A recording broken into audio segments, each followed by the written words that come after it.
¿Qué tal, damas y caballeros del primero A? Les doy la más cordial bienvenida. ¿Cómo están hoy? Buenos días. Buenos días. Buenos días a todos. Buenos días a todas. Muy bien, estamos en nuestras últimas dos sesiones de esta semana. ¿Sí va?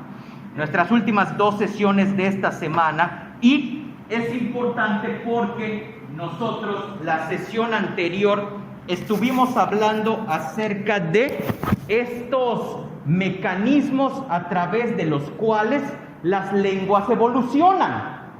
También, compañeros de virtual que me escuchan a través de esta grabación, efectivamente sucede que las lenguas, los lenguajes van surgiendo debido a la necesidad que tienen los seres humanos de poder comunicarse con los demás. ¿Sí? Ahora nos vamos a meter a otra cosa que es muy interesante, que tiene que ver con la cuestión de los orígenes del español. Acordémonos, nuestra materia se llama etimologías latinas. Nosotros decíamos que que el nombre de esta materia significa que vamos a rastrear el origen verdadero de algunas de las palabras que integran nuestro idioma, pero nos faltaron muchas cosas por decir. Acuérdense, etimologías viene de una palabra griega que es étimos, que significa verdad, verdadero, y hay otra parte que es logía, que significa estudio.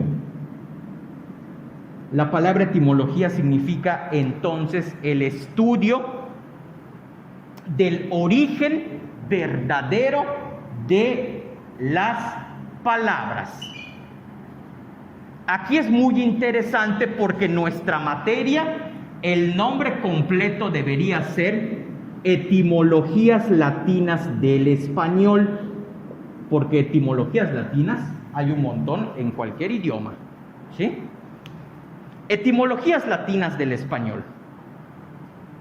Cuando yo pongo el término latinas, el término latinas está funcionando como un adjetivo, es decir, me está especificando de qué tipo de influencia estoy hablando o voy a hablar en esta materia. En etimologías latinas vamos a hablar acerca de la influencia que un idioma llamado latín, que una lengua llamada latín tuvo sobre el español. Nada más una cosa, y esto quiero que quede claro desde ahora, no es la única.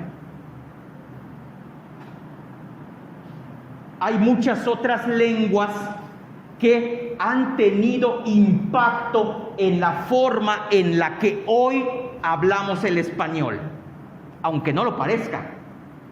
Tenemos etimologías latinas, etimologías griegas, etimologías árabes, etimologías francesas, etimologías inglesas, etimologías alemanas, etimologías de lenguas indígenas del español. Al menos tenemos todos esos elementos. Ahorita los vamos a escribir aquí. Iba a decir, los vamos a escribir en la pantalla. Me acostumbré a clases virtuales. Abría mi PowerPoint y apuntaba todo esto. No veía mi letra fea, claro, pero ni modos, ya volvimos a presenciales. Escuchen lo que estoy diciendo. Tenemos varias influencias de otras lenguas en el español que tú y yo hablamos todos los días. Te lo juro, hay palabras que tú jurarías que son españolas, pero en realidad provienen del árabe o del inglés o del alemán o del francés o de lenguas indígenas. Ok, esto nos debe llevar a poder resolver una pregunta que en las últimas semanas, bueno, toda la vida realmente, que es la siguiente. Compañeros de virtual, escúchenlo. El español es una lengua pura. Lo pregunto porque hay muchos que dicen, con esta forma de escribir está rompiendo con la pureza del español. Pero con todo lo que dijimos hace unos momentos, damas y caballeros, creo que debe quedarles absolutamente claro que el español no es una lengua pura. Es decir, que las palabras que conforman el español son 100% españolas. No. Quitémonos esa idea de la cabeza. A lo largo de los, ¿qué te digo? La lengua española empieza a gestarse por ahí de los años 700 u 800 antes de Cristo, después de Cristo, tiene más de 1000 años. La lengua española tiene más de 1000 años. Y a lo largo de toda su evolución ha tenido influencia de muchas otras. Esto es un fenómeno completamente natural. No es que el español sea una lengua impura y haya otras lenguas que sí lo sean, o sea, que sí sean puras. No, simplemente debemos empezar a quitarnos de la cabeza la idea de que existen las lenguas puras, porque no lo hay. Todas las lenguas del mundo, de alguna manera, están influidas por alguna otra, al menos por una. A lo largo de esos 1000 años, entonces, poco más de 1000 años, la lengua que hablamos ha sido influida por muchas otras. Vamos a empezar con eso esta ya tarde de jueves, damas y caballeros. 1. La primera de las lenguas de las cuales es heredero el español es el latín. El latín era la lengua hablada por ¿quiénes? ¿Quiénes hablaban latín?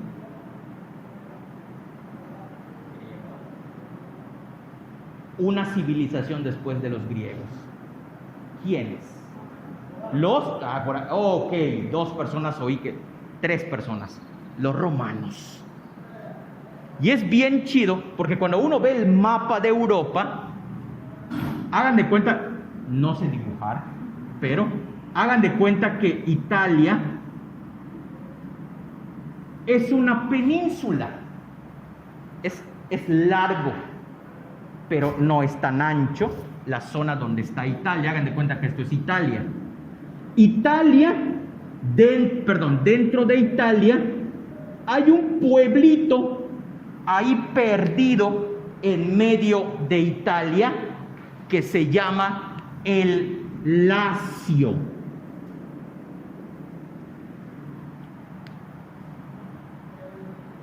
En esta zona de Italia, en un pueblito perdido por allá, del tamaño de Mérida a lo mejor, o más chico, se hablaba esto, y poco a poco, a lo largo de décadas, siglos inclusive, empezó a extenderse a partir de procesos violentos de invasión militar hacia otras zonas de Europa. O sea, una lengua que surgió aquí, de hecho está muy grande el punto, hagan de cuenta que el Lacio está de este tamaño, perdido en Italia, y a partir de aquí, debido a la influencia de ese pueblo, empieza a extenderse por toda Italia. Y cuando el Imperio Romano empieza a adquirir fuerza e invadir otras zonas de Europa, llevan consigo el lenguaje latín, el idioma latino. Y aquí empieza el primer fenómeno lingüístico violento en la historia del español. Esa fue la primera lengua que salvó para que vaya, ¿cómo se llama? Que vaya expandiendo y todo se vaya reduciendo a la lengua. Sí, pero hablando acerca de la historia del español. Hay lenguas más antiguas que el latín. De hecho, hay una que los lingüistas dicen que fue, hagan de cuenta que el primer gran ancestro de muchas lenguas antiguas, que se llamaba el indoeuropeo. Y dicen que el indoeuropeo era una lengua que se hablaba en un pueblo ahí cerca, creo que de Rusia, más o menos, y que muchos subgrupos indoeuropeos se fueron yendo a distintas partes del mundo, y que, por ejemplo, el latín es una lengua indoeuropea, el griego también, el indio también, o sea, el que se habla en la India, no, porque hindú es la religión, el chino, o sea, lenguas que no tienen nada que ver en la actualidad, se supone que tuvieron un ancestro común, que era la lengua indoeuropea. Ahora, yo sé que por diversos motivos de la vida, ustedes han tenido contacto con el francés, con el italiano, con el portugués y desde luego también el español y el italiano. Creo que lo mencioné, no sé. Ahí está, 4. Y hay otras. El rumano también.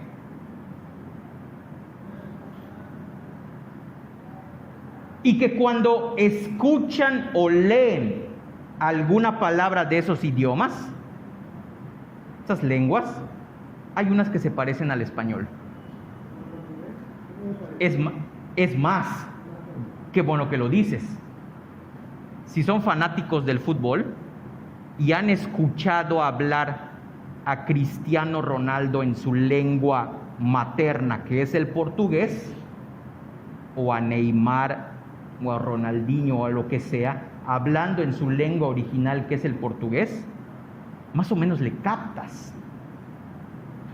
Y hay otro idioma también por allá, el catalán, que es un idioma que se habla en Barcelona, un estado de España, una zona de España, que ahí sí le entiendes todavía más que al portugués, pero es un idioma completamente diferente. Sí, lo hablan hasta se sigue, tan es así que hace 5 años, compañero, no sé si 5, 4, o sea, recientemente, los ciudadanos de Barcelona dijeron: nos queremos independizar de España, queremos ser un país nuevo. Tenemos una cultura, tenemos una lengua propia, tenemos una economía y tenemos uno de los mejores equipos de fútbol, ¿no? Eso último fue broma, ¿no? Pero, dicen, tenemos la fuerza suficiente para ser un país.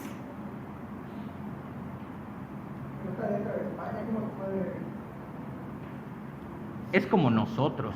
En la historia de México, Yucatán se independizó 2 veces. Que no le funcionó por otra cosa. Pero Yucatán se independizó 2 veces. Se convirtió en la República de Yucatán, un país independiente. Sí. Dicen muchos que por eso a nivel nacional hay como que una especie de cierta desconfianza hacia el yucateco.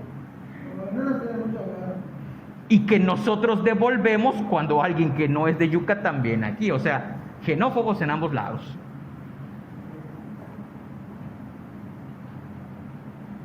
Entonces, yo les decía, francés, portugués, italiano, catalán, español, rumano, son 6 lenguas que tienen elementos no iguales, pero hay algunos elementos que se parecen. ¿Por qué creen que se parecen? ¿De cuál? El Imperio Romano se difundió por casi toda Europa,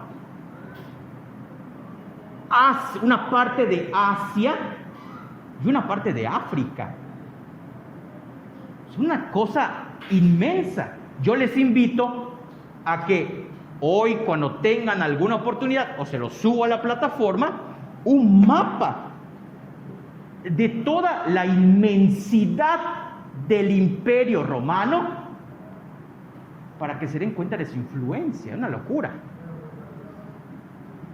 Entonces, los soldados llegaron, por ejemplo, a otra gran península europea, que es la península ibérica. Está feo, pero hagan de cuenta que la península ibérica es algo así, ¿no? Y hagan de cuenta, creo que de este lado, o más al norte, no. Esto es España. Y esto de aquí es lo que actualmente es Portugal.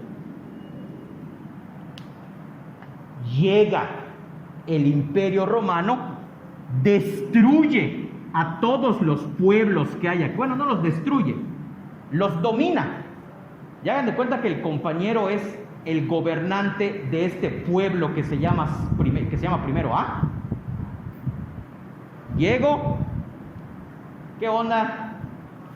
¿Ya viste a mi ejército? ¿Y ya viste el tuyo?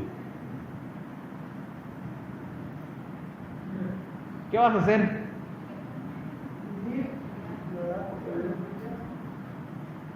No soy mala onda.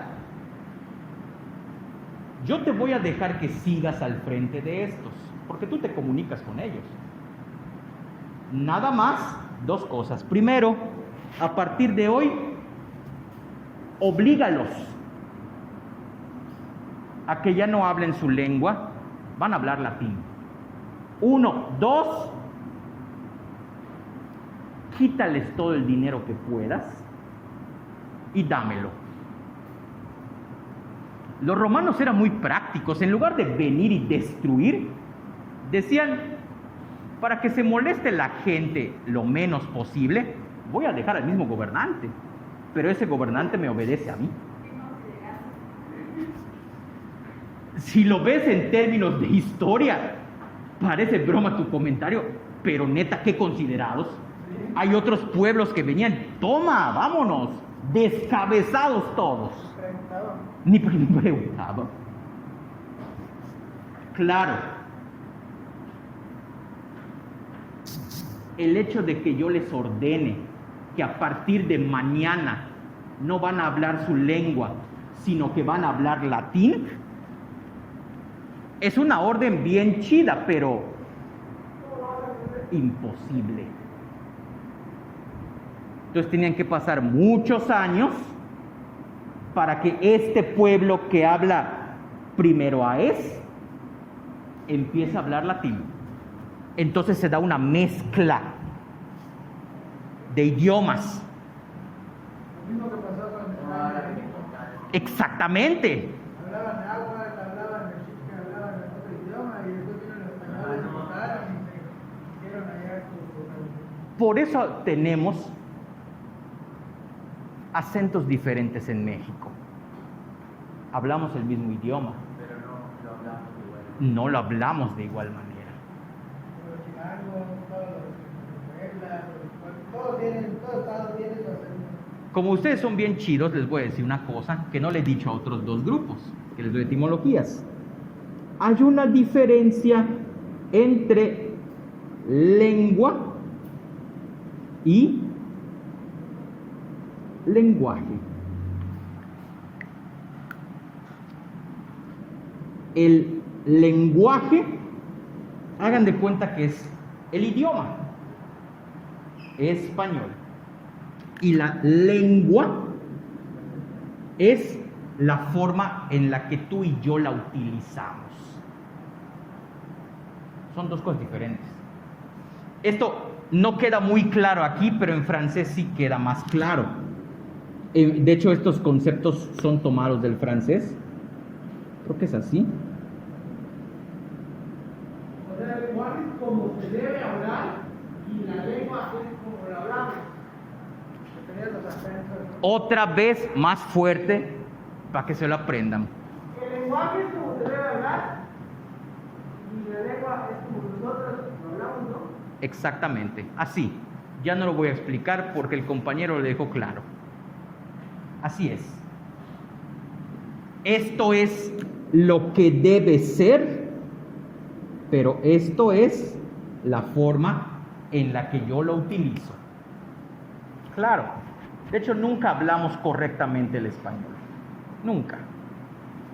Y nadie habla nunca correctamente su lengua, tal como se supone que debería. Pero mientras más nos acerquemos al ideal, se supone que estaremos mejor. También he escuchado también el español neutro, que es sin acento. Que por ejemplo, ese español neutro aparentemente es el que predomina en los medios de comunicación. Porque cuando tú escuchas a alguien dar las noticias o lo que sea, no hay un marca, o sea, no identificas de dónde puede ser su acento, no se puede, es neutro. Pero cuando te metes en una bronca, porque cuando un chileno escucha tu acento, este güey es mexicano, aunque estés muy neutro. Y ahí te va un chisme en mi vida. En algún momento cuando yo era estudiante, yo estudié literatura, nos fuimos a un congreso a Aguascalientes, pero para ir a Aguascalientes en camión necesitas primero llegar a México, a Ciudad de México. Entonces llegamos, bajamos del autobús y, ok, güey, mira, nos dejó aquí en esta terminal y tenemos que cruzar media pinche ciudad para llegar a la otra terminal para podernos ir a Aguascalientes. Ah, está bueno. Ok. Y cuando bajas, hay muchos taxistas que ofrecen el servicio de llevarte de una estación a otra. Nos costó 200 pesos de aquel entonces. Era mucho. Pero bueno, no importa. Llegamos con el taxista, un amigo y yo tratamos de no hablar para que no se nos oiga los yucatecos. Llegamos, nos jala las maletas el señor, las va a subir a la parte de atrás del coche y solo le dijimos gracias. y con el gracias nos dijo, ustedes son yucatecos, ¿verdad? Yo, según nosotros estamos hablando neutro. Es que eso de neutro es muy relativo, ¿no? Y sí, o sea, nos dimos cuenta de que pues sí, nos dimos cuenta de que eso de la neutralidad es muy subjetivo. Por más que quieras esconder el acento, No se puede. eso en el ambiente de todas las personas que hablan, Es, todo lo que dicen es claro, es una maravilla lo que dices. Como toda la vida estás inmerso dentro de una familia que habla, que tona, que dice, que entiende el lenguaje de una determinada forma, así se te queda.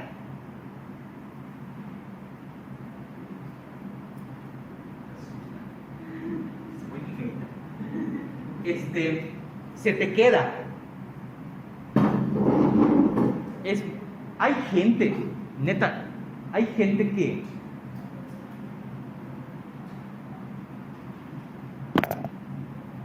viene de X parte de México. 3, 4 años nada más vivió ahí. Y en Yucatán ya lleva más de 10, pero el acento original no se le quita. No por magia, sino porque su familia, que es con quienes más convive y a lo mejor más tiempo, sigue hablando igual. No, pues, es posible que estoy en Yucateco y voy a México, llevo 10 años y me pegue el acento de allá. Es posible. Te voy a contar el caso de un familiar, te voy a contar el chisme.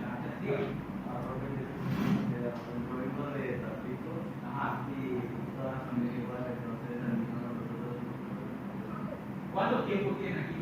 Como 7 años. La mitad de su vida casi.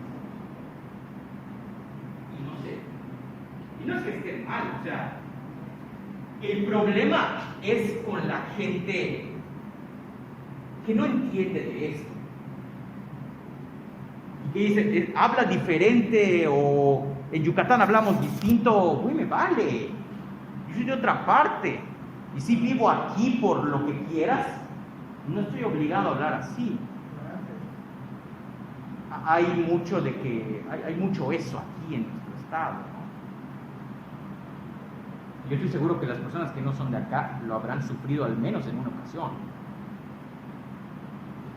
Alguna burla, algún chiste. Ay, mira, el que habla diferente. Claro, y si nosotros vamos a otro lado de México, al yucateco le va a pasar lo mismo. La onda es tratar de evitar que eso pase porque ya sabemos algo más. Pero al niño, como no se le enseña a respetar que hay diferentes maneras de hablar y esta cosa, pues bueno. Voy a meterle turbo a esta onda, si no, no acabamos, ¿eh? ¿Cuál? Ah. Si yo soy yucateco y voy a vivir unos 30 años de cualquier otra parte de México, ¿se me puede quedar el acento de allá? No, depende. Aquí porque estás con tu familia, ¿no? Hay mucha gente que sigue reproduciendo eso mismo y que por lo tanto, pero si vas solo y solo convives con, es posible que sí. Hay un primo de mi esposa que hace 10 años más o menos se fue a México porque aquí no encontraba trabajo, ¿eh? Y el trabajo que encontraba era muy mal pagado. Los que no son de aquí lo saben. En Yucatán no pagamos muy bien el trabajo. A lo mejor ya escucharon a sus papás quejarse de eso. Somos de las peores zonas económicas, la peor zona económica del país. Pues tenemos seguridad, güey, digo, entre comillas, ¿eh? Es lo que le digo a mis alumnos que vienen de fuera, a lo mejor no se están matando en la vía pública, pero a cientos de mujeres las están matando dentro de su casa, güey. Yucatán, violencia, en fin. Sí es posible. Si estás inmerso tan fácil como esto, mira, si yo lo voy a castigar, lo voy a sacar de México, bueno, no sé si sea un castigo, y lo voy a mandar solito a Estados Unidos, a la parte de Estados Unidos donde solo se habla inglés. Porque si lo mando a California, casi el 50% de la gente habla español. Debe ser el coco de los estadounidenses, ¿no? Dice, güey, o sea, California es casi mexicano, ¿no?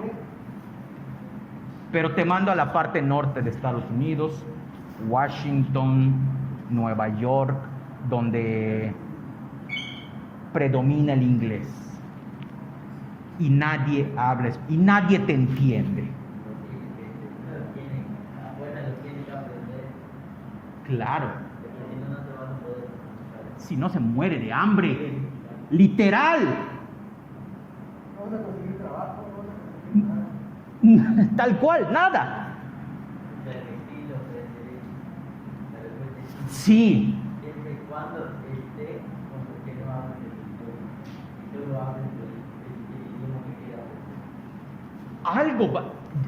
Yo trabajé, para ejemplificar eso que dices, yo trabajé en Cozumel un año como de las personas, o sea, trabajaba en un lugar que se dedicaba a cruzar barcos de Playa del Carmen a Cozumel. Yo contaba el dinero de cada viaje y hacía mis reportes. Y Cozumel es una zona turística. Los cajeros nunca, y además de eso, nunca habían tomado inglés. Y sin embargo, debido al trato que tenían, pon tú, de 10 clientes, 3 o 4 hablaban inglés. Y del trato que tuvieron con ellos, poco a poco empezaron a entender qué es lo que les querían decir. Tan es así que muchos de mis cajeros sabían más inglés, a lo mejor que tu maestro de inglés que te dio en la secundaria, que estudió inglés. Porque en la práctica, o sea, si yo te tiro a un lugar donde hay un lenguaje que tú no hablas, lo tienes que aprender o te mueres. Es claro, es pura sobrevivencia. Dígame. No solo eso, siento yo que es más fácil aprender un idioma, escucharlo varias veces, o sea, constantemente estar en ese lugar y escuche las cosas, a que tú te pongas a estudiar, a leerlo, no a verlo, es mucho más difícil o complicado de decirlo. Siento yo que esa es una de las partes más fáciles para aprender a un idioma. Definitivamente. Por ejemplo, si estás así como te mandan hacia Estados Unidos, a ver, tú tienes que aprender. No vas a vivir. Tienes que tener esa presión. Todas las lenguas se aprenden con práctica. Todas. Lo que hacemos en el sistema educativo mexicano con el inglés está mal, porque les enseñamos gramática. Es más, yo doy asesoría en inglés.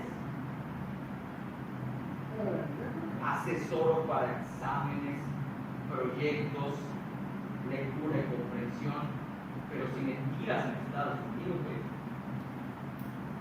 me va a ir mal, porque me falla el listening y me falla el speaking. Pero lectura y escritura me defiendo bastante bien. En los otros dos no. Porque para los otros dos necesito práctica y no la tengo. Bueno, que todo eso que dicen es bien chido porque nadie me lo había dicho en ningún otro grupo. Pero nos ayuda a entender muchísimo este tema, ¿eh? La mezcla del latín con las lenguas que se hablaban en las zonas que dominaron los romanos, dieron como resultado lo que se conoce con el nombre de lenguas romances.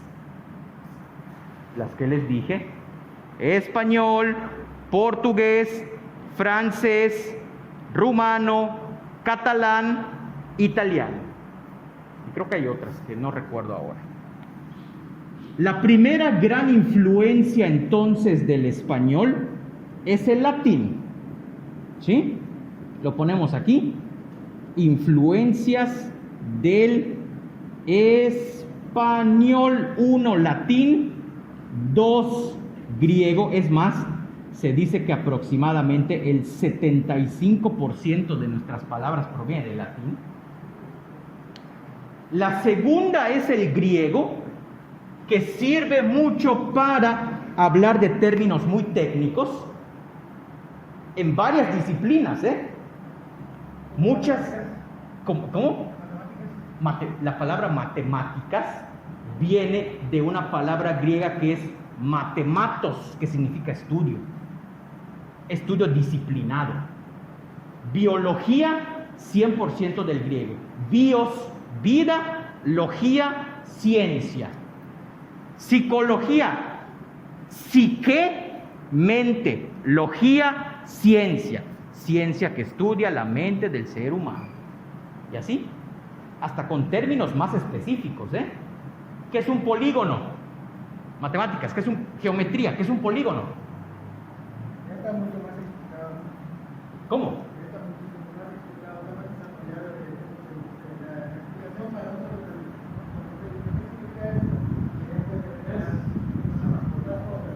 nos sirve para entender más. En este caso, el asunto ese que les pregunto. Es una figura me dicen aquí, con más de 5 lados, me dicen acá. Eso es lo que me enseñaron en la secundaria y en la primaria. Polígono, figura que tiene varios lados. Eso es lo que, ¿cómo se dice? La forma de verlo, ya tal vez tenga una forma más larga, no sé, más escrita, más certera. Fíjate, polígono no significa figura de varios lados, sino que polígono significa figura que tiene varios ángulos.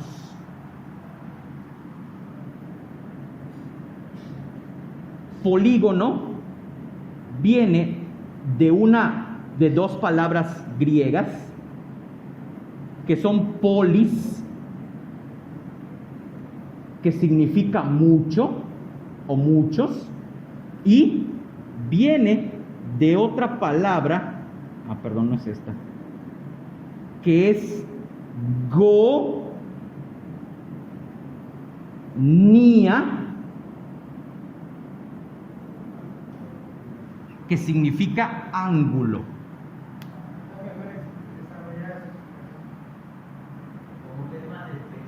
Un polígono es una figura que tiene varios ángulos. Si yo quisiera, por ejemplo, ser más acertado, yo tendría que decir que una figura que tiene varios lados o caras es un poliedro. Polis, muchos, edras, caras o lados. Pero a mí nunca me enseñaron en nivel básico la palabra poliedro. Ya lo sé, esta fue mi letra en español y en griego, pero ni modo. En algo tenía que fallar, y es en la caligrafía. La palabra caligrafía viene del griego. Kalos, hermoso, grafía, escritura. Cuando les hacían ejercicios de caligrafía, creo que eso sí se los conté, que yo odié la caligrafía. La caligrafía de la primaria, ya es conocido, grande. Cosa terrible, o sea, yo nunca lo aprendí. Vean, aquí está la prueba. Fracaso del sistema educativo mexicano, güey. ¿Cómo? Perdón. Sirve para mejorar, para que tengas más pulso, más control de tu letra. No pude. No sirvió. Planas desde el sacatito. Es que tienes que hacer el sacatito así para que agarres control. Luego las ondas. Y luego los círculos, Las diferentes versiones de las letras. ¿cómo le llaman? La letra manuscrita. Que hasta eso es, ¿te das cuenta? Es medio tonto. Manuscrito literalmente significa escrito con la mano. Esto es manuscrito, lo escribí con la mano. O con el ojo me metí y así, no, es con la mano. Manuscrita, pero nos dijeron que el manuscrito es lo que hoy conocemos como la letra cursiva. O sea, que no se interrumpe nunca. Yo estaba muy traumado porque te enseñan a que cuando empiezas el trazo, no levantas, no te detienes hasta que terminas la palabra. Y cuando yo estaba en esas, dije, ching, ya levanté el lápiz, güey. No manches, ya levanté el lápiz. Después si lo borras, Ya se ve todo feo. ya queda todo chueco, ya no sigue la misma continuidad. Ya, porque ya no estás aplicando la misma fuerza. Ya cambia A lo mejor el trazo es más delgado o es más grueso, dependiendo de la fuerza que apliques. Pero como ya estás aplicando dos fuerzas diferentes, ya valiste, está mal tu tarea. Yo no sé cómo sobreviví a la caligrafía, se los juro. Una locura. Griego, a ver, vamos a tratar de terminar esta onda, porque si no... Griego. Sirve para términos muy técnicos, aquí ya tenemos uno, y estoy seguro que ustedes se han ido a una consulta y les han dado un diagnóstico. La palabra diagnóstico es 100% del griego, ¿sí? Les dijeron, oiga doctor, ¿qué tengo? Tienes una rinofaringitis aguda.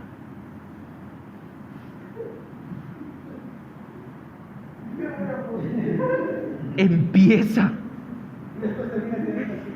a latir tu corazón, te empieza a dar una taquicardia, palabra 100% del griego, taquicardia, tu corazón está al 1000 por hora.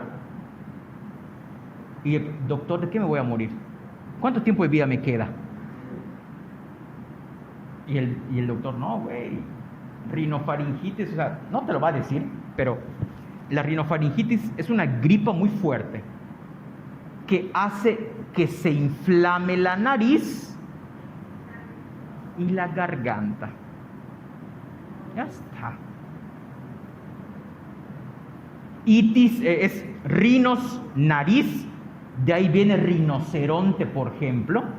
Rinoceronte, tú dices, es que es un nombre imponente que demuestra la fuerza del animal. No, güey, es rinoceronte que tiene un cuerno en la nariz. Eso significa el nombre.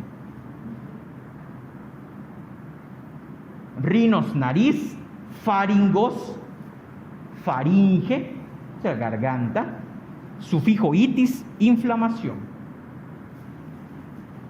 Es una gripa muy fuerte, nada más.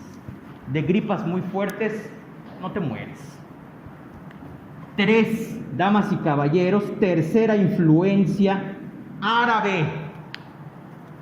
Los árabes conquistaron España. La historia del español, insisto, está llena de conquistas, violencia. Primero, los latinos conquistaron la península ibérica. Luego, los españoles, aquí abajo está África, la zona de donde vienen esas personas. No, porque España va pegado a África. España tiene fronteras con África. Bueno, piénsenlo al revés también. Está bien. Les digo, pues, no tengo el mapa a la vista. Ok.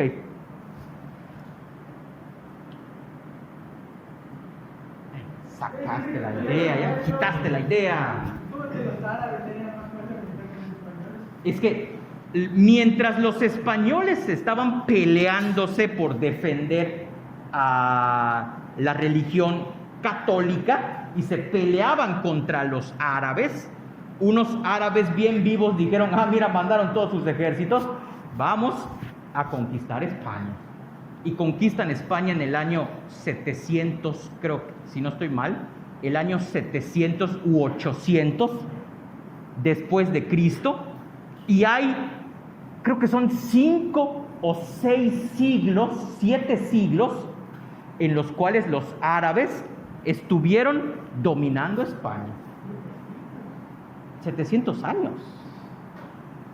En 1490, por eso los españoles se creían paridos por los dioses, porque en 1492, el año en el que Cristóbal Colón, en esa estupidez monumental y épica, descubre América, en 1492 Colón descubre América. 2, en 1492 se publica la primera gramática del español de un vato que se llama Antonio de Nebrija.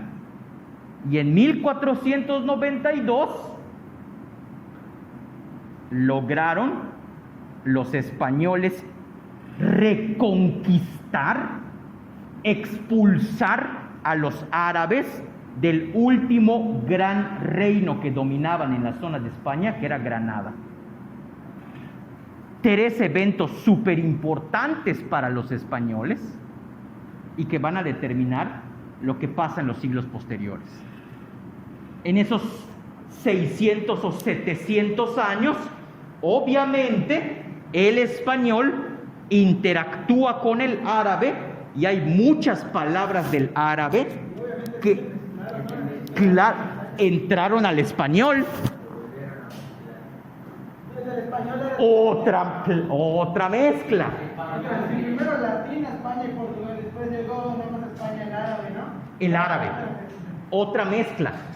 Tan es así, damas y caballeros, que tenemos vestigios lingüísticos de eso. Yo creo que todos ustedes conocen lo que es una almohada, una alfombra, un nombre, Alfonso, ¿sí? Almacén, alacena, aljibe, creo que albanil también. Casi todas las palabras del español que empiezan con el prefijo al provienen del árabe.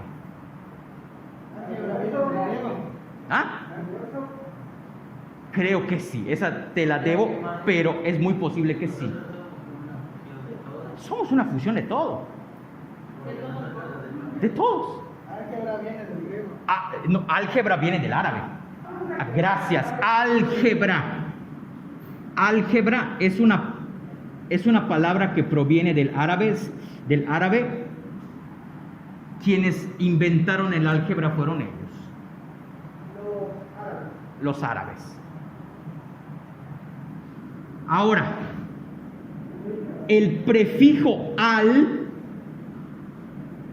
en griego, perdón, no en griego, en árabe, significa gracias a Allah, que es el nombre del Dios de la religión musulmana que profesa todo el mundo árabe, todos los países árabes. Pero eso viene es otra cosa. Es como separado. Debe ser separado. Pero aquí, por ejemplo, vean. Otra palabra, perdón.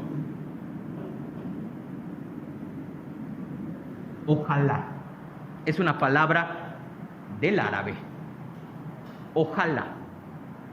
Ojalá literalmente significa que Alá así lo quiera. O sea, que la voluntad del Dios quiera que alcances lo que tú esperas. Que así sea, puede ser. Pero aquí en el español decimos esto, ¿no? Ojalá Dios quiera. O sea, pues está chido porque aquí le dices a Alá y aquí le dices a Jehová. O sea, tienes dos dioses a tu lado, ¿no? Pero gramaticalmente sería como decir, voy a subir arriba, mamá. Voy a salir afuera, ¿no? Es un... Claro. Ahorita que ustedes lo saben, ya queda de ustedes si lo dicen así o no. Pero no nos detengamos, damas y caballeros, ya estamos por acabar. Y hay otras, compañeros, hay otras. Desde luego, tenemos una influencia muy marcada de lenguas extranjeras y ese es nuestro inciso D. Por ejemplo, muchos términos de cocina provienen del francés. Yo estoy seguro que tú sales de aquí y en tu caminar, me imagino que muchos caminan hacia sus casas, seguramente verás la cocina económica de Doña Panchita. Por ejemplo, el espagueti no viene de Italiano. Y ves en esa cocina económica la palabra menú, 100% del francés. Suena. Menú. Menú. Ahí me encanta el francés, no el beso, el idioma. También el beso. Porque es una lengua, o sea, el sonido áspero que utilizan, no sé qué dicen. Pero te quedas, yo me quedo idiota escuchándolo, ¿no? Menú, chef, omelette. Ese sí es un clásico. Dame un omelette. Prepárame un omelette, por favor. Buffet también. Omelette. Del francés. Del inglés, ahorita vamos porque es más claro. Pero, creo que todos usamos esto, ¿no? Mi hermanito va al kinder. ¿De creen que viene? Estados Unidos me dicen aquí, del inglés.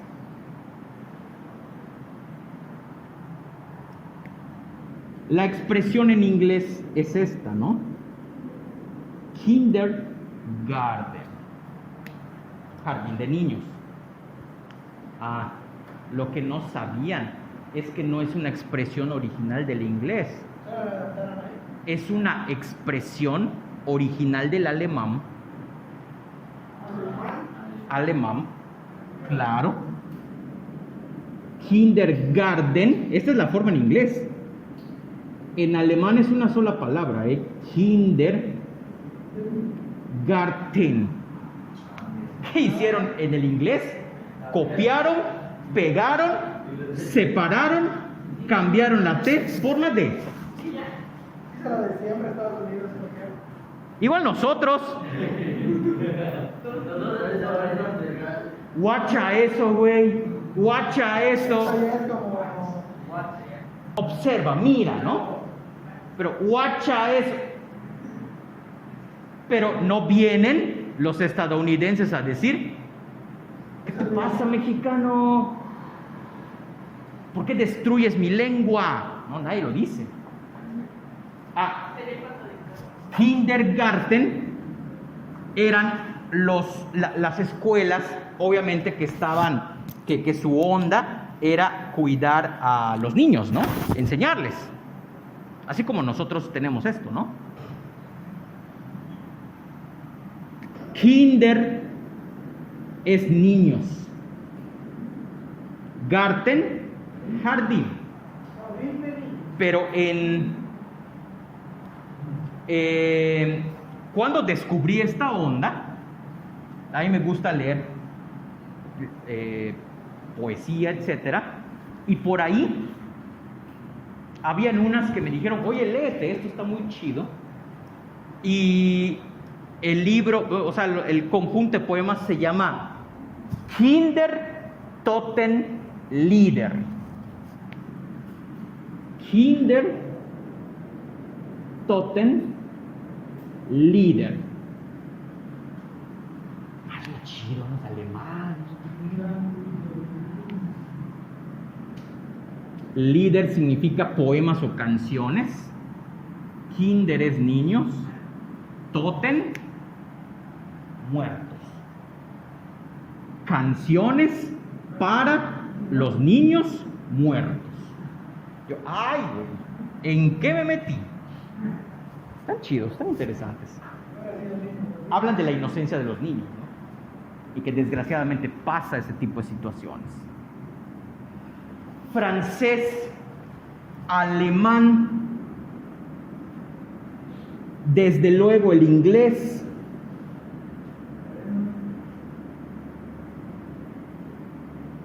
Estas son lenguas que definen mucho lo que se habla en el español el día de hoy. Y finalmente, y con eso terminamos, terminamos con lenguas indígenas, lo que decían ustedes. Y ahí, con esto voy a terminar, porque vean que está chido. Hace unos meses se puso de moda el verbo funar. ¿Qué es funar? Dígame. Como sacar, como expulsar, como acusar inclusive, como denunciar públicamente, y ahí tiene mucho que ver. Vamos a sacar a la luz lo que esta persona hizo. Lo vamos a acusar públicamente, funar. Esto no viene del inglés, no viene del francés, del alemán, obviamente no es una palabra española, es una palabra que viene de una lengua indígena chilena, que es el